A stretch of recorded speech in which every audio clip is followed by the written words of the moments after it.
Assalamualaikum warahmatullahi wabarakatuh. Alhamdulillahirabbil alamin.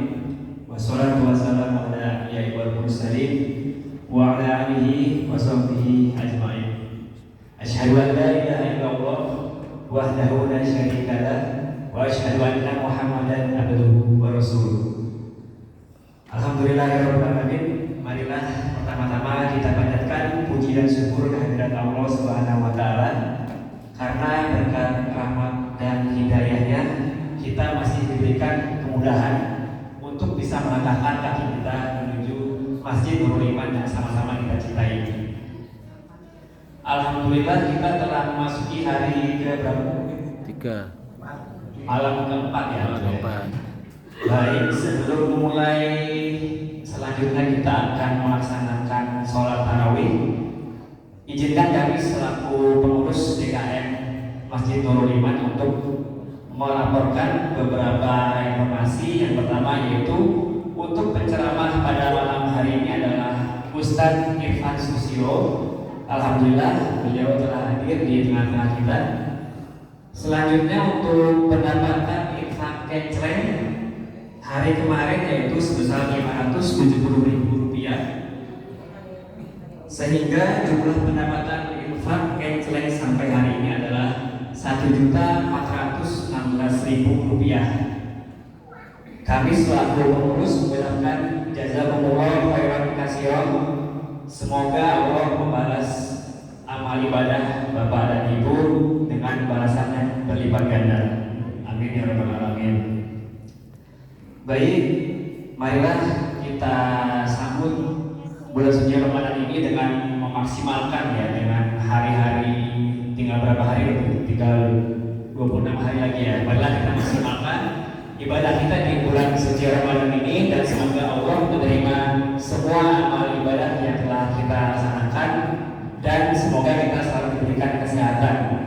Amin ya rabbal alamin. Demikian informasi yang dapat kami sampaikan. Wabillahi taufiq wal hidayah. Wassalamualaikum warahmatullahi wabarakatuh.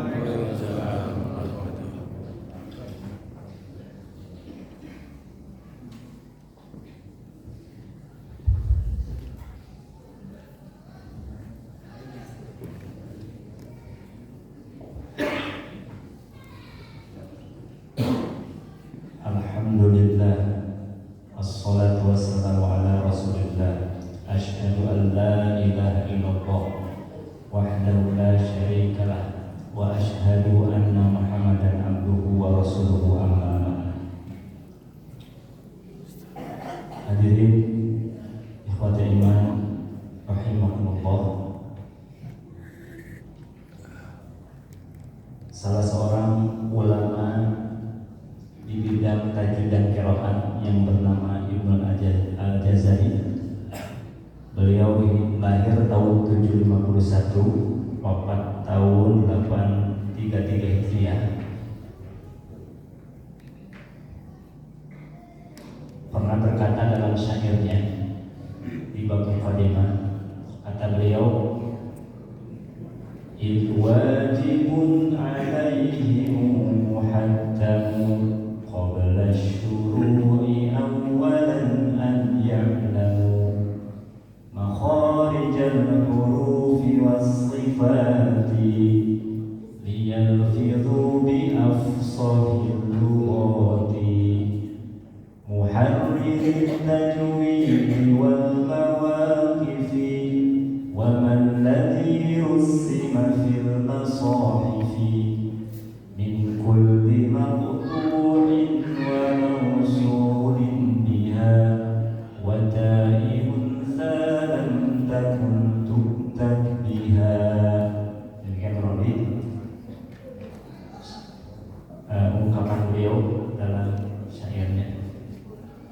Pesan intinya dari syair yang barusan saya bacakan adalah, kata beliau, sebelum kita mulai membaca Al-Quran, wajib terlebih dahulu mempelajari dan menguasai 5 keilmuannya, dengan harapan apabila 5 keilmuan ini dipelajari dan dikuasai, maka bacaan yang dihasilkan dari lisan kita adalah bacaan yang bagus, bacaan yang baik, bacaan yang indah, bacaan yang tartil.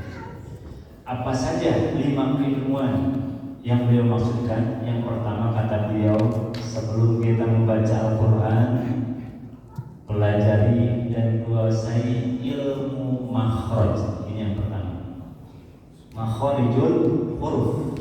Dengan mempelajari ilmu ini, ilmu makhraj, kita akan dipandu, dibimbing bagaimana bisa membaca huruf-huruf Al-Quran yang baik, yang benar, sesuai dengan tempatnya. Bisa membedakan huruf-huruf yang mirip, seperti antara huruf jim dan zai, antara huruf sin dan shin, antara huruf dal dan dal. Lemah di penguasaan ilmu ini, maka akan berdampak pula pada bacaan kita menjadi lemah. Contoh pengucapan huruf fa, ya. Menurut ilmu makhraj itu huruf bibir, namun ketika dipraktekkan harus melibatkan gigi. Walaupun huruf bibir, tapi ketika dipraktekkan harus melibatkan pihak yang lain, yaitu gigi. Atau kita mengenai ini wawas nanti hebat. Qad aflahal mu'minun, qad aflaha man zakkaha, qad aflaha man tazakka, alam tara kaifa fa'ala rabbuka bi ashabil fil, faja'alahum ka'asfin ma'kul. Ya, kalau mendengar baca seperti itu nggak usah diketawain Pak. Justru jadi pelajaran bagi kita, menunjukkan lemahnya si pembaca pada ilmu yang pertama. Ilmu apa Pak? Makhraj. Yang sudah belajar makhraj, Pak itu harus memainkan giginya. Dengan ilmu makhraj kita bisa membedakan perbedaan antara jim dan zai. Kurang menguasai ilmu ini, mungkin huruf jim dan zai bisa tertukar. Idza juljilatil ardu jiljalaha wa akhrajatil ardu athqalaha. Tertukar bunyi. Harusnya zai jadi jim, jim jadi zai. Inilah yang contoh-contoh pentingnya mempelajari ilmu makhraj sebelum kita membaca Al-Quran. Yang kedua kata beliau, sebelum kita membaca Al-Quran, pelajari dan kuasai ilmu sifat. Setiap huruf punya sifat, setiap huruf punya karakter, setiap huruf punya ciri khas. Dengan mempelajari ilmu sifat, kita akan tahu mana huruf yang harus mantul dan mana huruf yang tidak boleh mengeluarkan suara pantulan. Karena lemah di ilmu sifat, terjadi salah pengucapan suara pantulan, yang harusnya mantul tidak mantul, yang harusnya tidak mantul malah mantul. Ghairil maghdubi alaihim ma aghna anhu wa ma yughni anhu. Harusnya tidak bermantul tapi keluar suara pantulan, berarti menunjukkan lemahnya si pembaca pada ilmu yang kedua, ilmu sifat. Contoh lain, qul a'udzu bi rabbil falaq min syarri ma khalaq wa min syarri ghasiqin idza waqab. Harusnya mantul, ini tidak keluar. Nah, kita tahu mana mantul mana tidak, itu adalah dengan mempelajari ilmu sifat. Dengan belajar ilmu sifat juga kita akan dibimbing, akan tahu mana huruf-huruf yang ketika kita baca harus mengeluarkan udara, mengeluarkan nafas, dan mana huruf-huruf yang tidak boleh keluar nafas. Membaca fa harus keluar udara, nafas keluar. Fa, fi, fu, af, if, uf, afa, ifi, ufu, ada keluar hembusan. Tapi membaca huruf ba, huruf dal itu dilarang keluar udara. Tidak boleh badidu, dadidu, tabat yada, bila habiu, wadat. Keluar udara dilarang karena sedang membaca Al-Quran, maka yang digunakan adalah sifatnya huruf hijaiyah. Itu Yang kedua ilmu apa? Betul. Ya. Yang ketiga, sebelum baca Al-Quran, kata beliau tadi dalam sairnya, pelajari dan kuasai diri dulu adalah ilmu tajwid. Dengan belajar tajwid, kita tahu mana yang harus dibaca 2, mana yang harus dibaca 4, mana yang harus dibaca 6. Dengan mempelajari ilmu tajwid, kita tahu mana yang harus dibaca idhar, mana yang harus dibaca ikhfa, mana yang dibaca idgham, mana yang dibaca iqlab. Lemah di ilmu yang ketiga bisa jadi terjadi pembacaan yang keliru, yang salah. Contoh, yang harusnya 2 dibaca 4. Ar-Rahmanir Rahim, Maliki Yaumiddin. Menurut aturan tajwid, ma itu cukup dibaca 2, barusan lebih dari 2. Bukan 2 rakaat, itu mah 2 rakaatnya panjang. Atau sebaliknya harusnya 4 dibaca 2. Harusnya idza jaa nasrullahi wal fath dibaca idza jaa nasrullahi wal fath. Lemah di ilmu yang ketiga. Tertukar idhar dan ikhfa. Fa amma man faqulat mawazinuhu fa huwa fi 'ishatin radiyah wa amma man khaffat mawazinuhu fa ummuhu hawiyah. Tertukar antara idhar dan ikhfa. Harusnya man faqulat dibaca ikhfa, dibaca idhar. Harusnya man khaffat dibaca idhar, malah jadi ikhfa. Lemah di ilmu yang ketiga. 1 apa Pak? 2 apa Bu? 2 apa? 3 apa 3? Tajwid. Yang keempat, 2 lagi. Yang keempat adalah sebelum kita membaca Al-Quran, akan beliau pelajari ilmu waqaf dan ibtidah. Berhenti dan memulai kembali.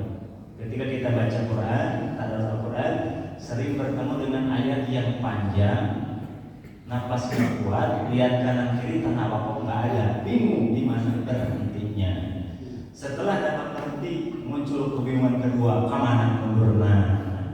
Maka ketika kita telah belajar waqaf dan ibtidah, maka kita diarahkan di mana pilihan berhentinya ketika napas kita daruratnya kuat atau ketika mundur. Lemah di ilmu ini bisa jadi kita mengambil tempat-tempat berhenti dan memulai yang tidak pas. Contoh, innal ladzina kafaru sawa'un 'alaihim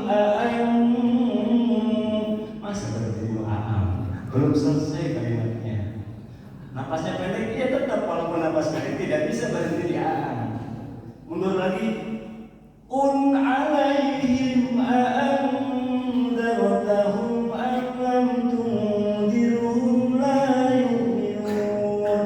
Lemah di waqaf dan tidak berhenti di mundurnya di alladzi at'amahum min ju'. Pas mundur